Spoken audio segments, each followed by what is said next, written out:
What's up? Sorry, I'm getting a thumbnail. That's why I look like an idiot. Got a little update for you. Actually, not little, it's pretty big. Let me just turn the camera around and get started. So, I got the wheels and tires. I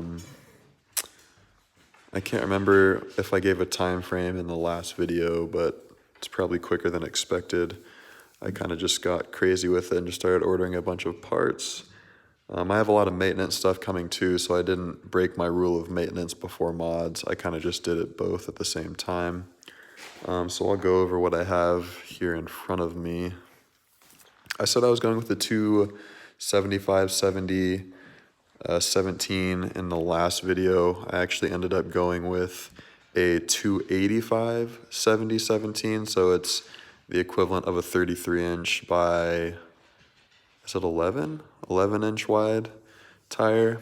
So this is going to be pretty big. I don't know if it's going to fit.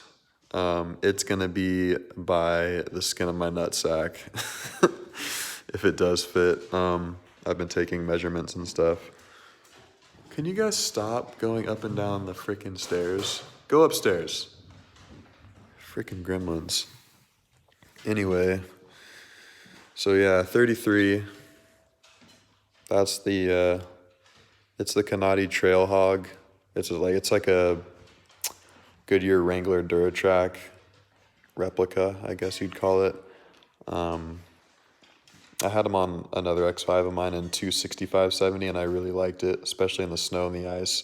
It has a lot of siping, and it's a good mix between like a mud tire and an all-terrain tire. It has large voids, and it also has a tight grouping.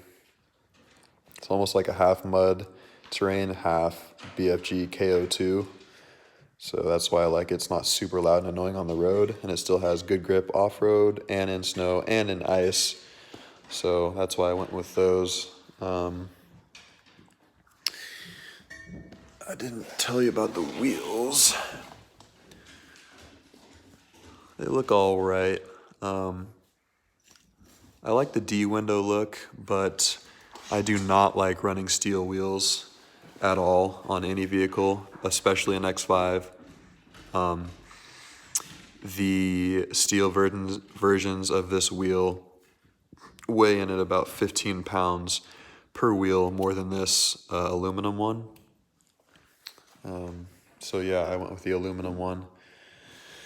It is a 17/8, so these should be pretty bulgy. It should look pretty good. This is a 0 offset, but it's still,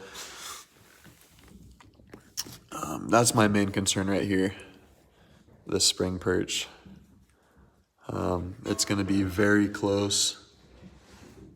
You can see that the lip almost meets it.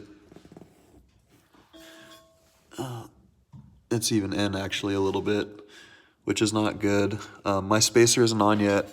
I have a 30mm H&R spacer on the way. The company I ordered it from sent the wrong one, so I'm waiting on those. So I should be a little over an inch farther out than this right here, but it is going to be really tight. The tire essentially needs to clear this spring perch. It can't be under it or it's going to rub. Worst case scenario, I'm just going to have to drive and let it self-clearance the tire. It's not going to rub that bad if it does rub, so I'll just be smoking down the road. I'll do it at night at something at like midnight and just burn the rubber off and let it eat away until it's good to go. I'm hoping the 30mm spacer will do it, because this is a 0 offset wheel, so I'm going to be at -30 offset. So really hoping a -30 offset is enough to clear this 33. It really should be, because I cleared 265/70s with a +10 offset, so I always tend to think it's worse than it really is, but this is a big ass tire, so I guess we'll just have to wait. I'm gonna get these mounted and balanced Saturday, probably. Stop.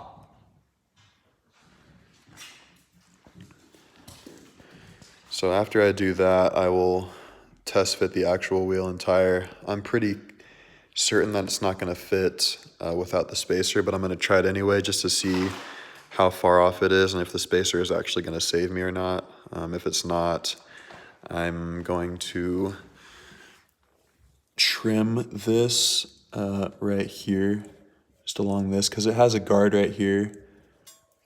So I think I can trim this lip a little bit. Hopefully that'll help. If not, then we'll order coilovers or something. It'll fit.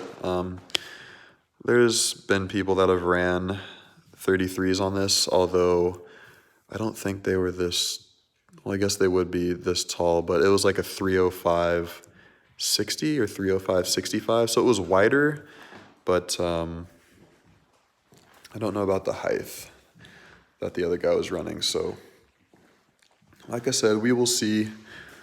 But it is gonna look mean. God, that looks so good. Way better than that, you. Let me think what else came today. It's actually upstairs. So I bought a bunch of maintenance stuff. I bought a full transmission service kit. Actually, I kind of had to piece it together because I found good prices on everything that were all on separate sites. So I bought 12 quarts. So I think it was, what, 3 gallons? 3 gallons worth of the Dextron 6 for the transmission.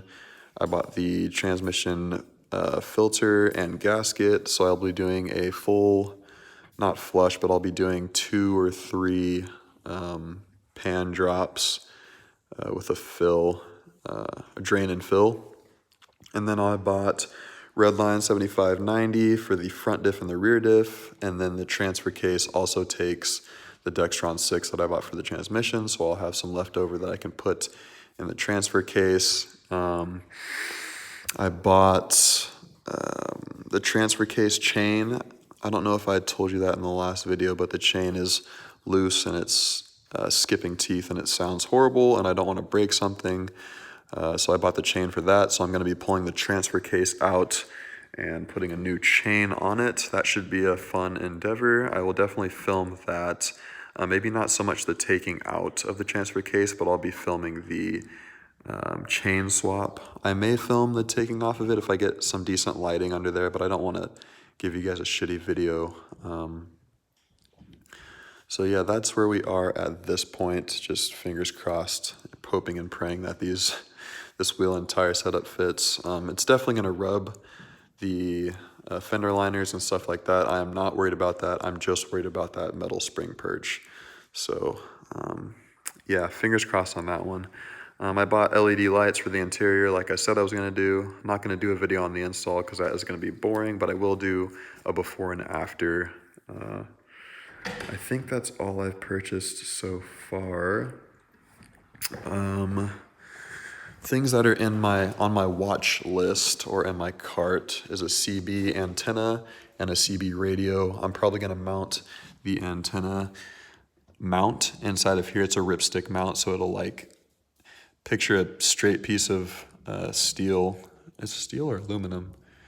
Picture a straight piece of metal that goes in there, and then it does like a 90, so it'll grip around right here, and then it comes out with a little spot to mount the antenna. And then I'm probably gonna get like a 4 or 5 footer. I want it to be like right here, I guess, in comparison to the vehicle, and stick up a little bit because I'm a poser. No, I think that just looks best. I don't like the dinky looking, like shitty antenna looking ones. I like the big antenna so people know what it is and it doesn't just look like a shitty antenna.